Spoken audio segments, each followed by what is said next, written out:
koşuk style bu, üç koşuk flow. Köp money köp bablo, yürü ya tracklarım yedi Lambo. Aydımlar yanlan yer edil fantom. Üç koşuk style bu, üç koşuk flow. Bu yaman yine de millete belli. Kimlerin sakalı kiminin geçmişi de kirli. Saçımın iki kaptalı da sıyırık, üstü de birlik. Yaman kulluğu var ya yöne uçtan gelli. Ekonomik olsam da biledim business. Hip hop men için hobi del business. İşim yok yöne busy, ayakları bak yüzünde easy. Dayladım kalkmaç, nigga dayalaya join sür. Yerler skate join sürdür ya boing. Men neki gören pulun gören dersin banktan. Bizdeki tüsse çilim denelinin bonktan. Men 6 yıl okap diplom almadım hatta. Bu zatlar yazıksız öyümüze baran hatta. Ayakta Nike, ayakta bike. Akaga Mike kurşun Huday da type. Ayakta Nike, ayakta bike. Akaga Mike kurşun Huday da type. Köp money köp bablo, yürü ya tracklarım yedi Lambo. Aydımlar yanlan yer edil fantom. Üç koşuk style bu, üç koşuk flow.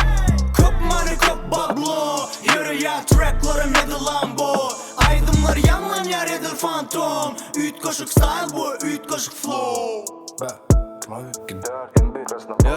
Taşladım çilimi, çınlanım real shit. Yöne taşa pilem olma, bla bu işi. Emme zadım kıyışık, gönü dişim. Sizden başka demek ba, mün işim. Erinizde ayrı diz yazmalımız ayday. Yeni iki punch bilen barinizde zaylay. New school hip hop'ta, mana Tayvan. Black Shadow şuları ayday. Aylamasam yok orada, mana pay var. Ananayın barinizdanım, yaman saybal. Men üçün aydım çıkar yan Black Heray'da. Önüme koyayın yakılan fikret kaytam. Hip hop'um zapark mı rapperlerim King Kong. Tanımadık bolup sorayan Black TikTok. Men aydım lamım telefonum dedu ringtone. Erkek yağlı gurlu edenler real talk. Auke görüp çıklım nerede? Ardın tutturun öydüp tırnağın kædem. Aydımımı dinle barinizde memsem. Şu mahalık ki dörcüsünüzü nerede? Auke görüp çıklım nerede? Ardın tutturun öydüp tırnağın kædem. Aydımımı dinle barinizde memsem. İki dörc üstünüzü nerede? Auke görüp çıklım nerede? Ardın tutturun öydüp tırnağın kædem. Aydımımı dinle barinizde memsem.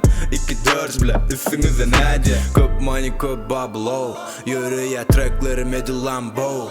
Aydımlar yanlan ya tipo fantom. Üç kaşık style, üç kaşık flow. Köp money köp bablo, yürü ya tracklarım edil Lambo. Aydımlar yanlan ya edil fantom. Üç kaşık style bu, üç kaşık flow.